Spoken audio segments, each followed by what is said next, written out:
Change the volume using the bar in the top right corner. Click Continue when you hear the sound clearly. Change the volume using the bar in the top right corner. Click Continue when you hear the sound clearly.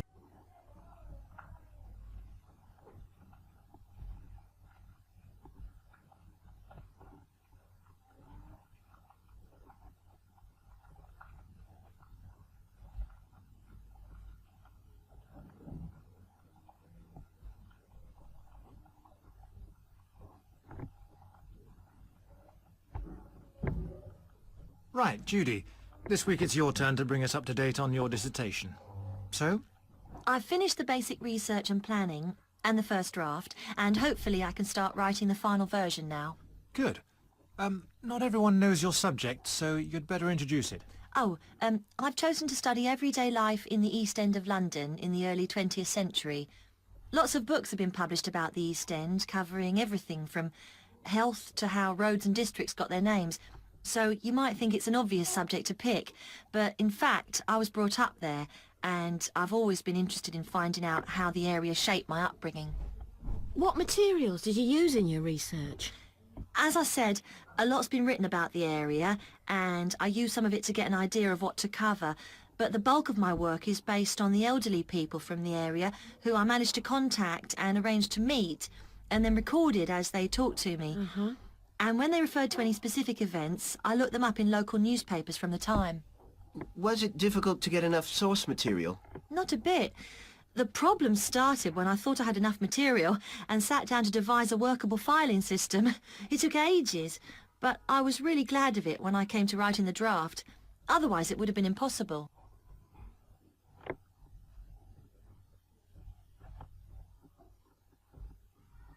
And we also hold regular events at the library. Do I have to book for any of the events? No, that's not necessary. When you come into the library, do make sure you pick up a copy of the guide to the library. Of course, anything you need to know, such as how the catalogue system works, you can ask any member of staff. But the guide does contain basic information about our services. It doesn't include things like the special events, because they always change, but inside you'll find a plan of the library showing where, for example, the reading room is. It also tells you about our cafe in the basement, though that's not open at the moment because of building work we're having done to install disabled lifts. Oh, and if you can't find what you want on the shelf, there's a section about how to reserve books that tells you what you need to do. Thanks. I'll remember to collect that when I... Good morning, everyone. Welcome to all our staff on this summer's Kids Camp. It's nice to see some familiar faces back from last year. Let's hope this year's camp is as much fun for the kids as last year. In our orientation programme this morning, I will introduce you to all the people you need to know at the camp. They each have a different responsibility in the centre, so it's a good idea to make a note of who does what. Well, first of all, you all know me, Jill Andrews. I'm the coordinator here.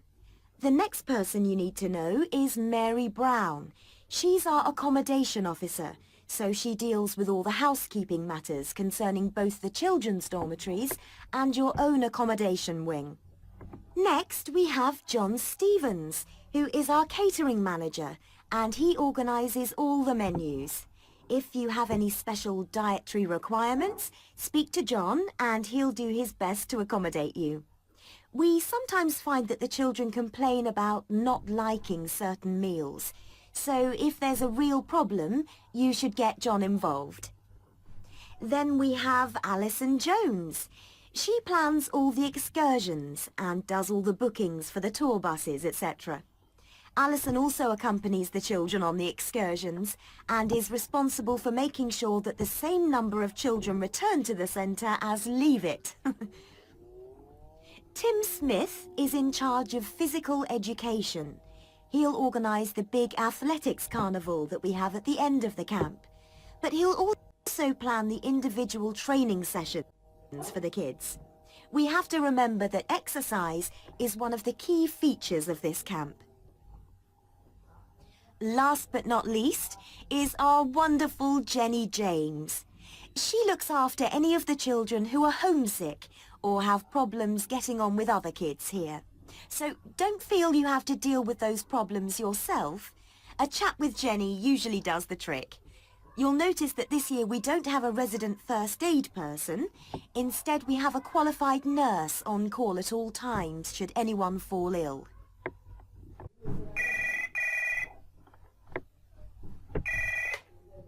Three 48831. Oh, hello. I'm calling about your advertisement in the local paper. Oh, well, there were two ads, actually. Was it the one for second-hand furniture? That's right, yes. Last Thursday? Oh, yes. Some of it's already gone, I'm afraid, but what exactly were you interested in? Mainly the dining room furniture, especially the table. Has that gone yet? Not yet. Oh, good. Can you tell me a bit about it? Well, it's round. I'm not sure of the exact measurements, but it's medium-sized. It seats about 6. And how old is it? Let's see. 10 years. No, it must be 12 by now. And the advertisement said you were asking £25 for that? That's right. And do you still have the dining chairs? Yes, it's a set of 4 chairs. There were 2 more, but over the years a couple have disappeared. What are they like? Quite nice. They've got upholstered seats. You know, they're covered in material to make them more comfortable to sit on.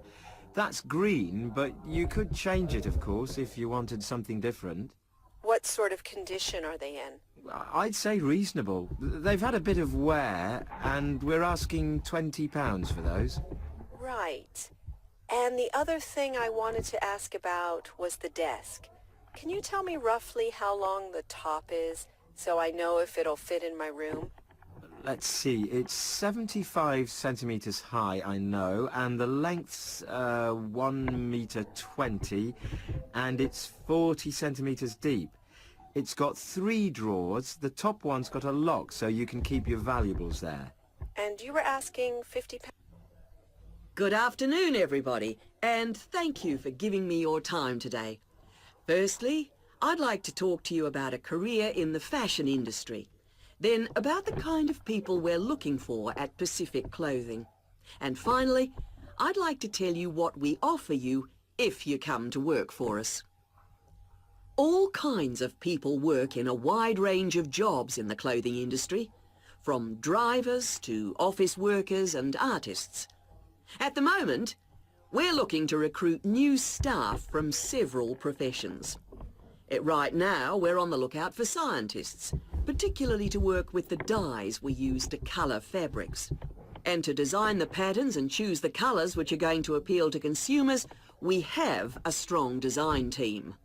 We're not looking for any new designers at present, but vacancies may arise in future.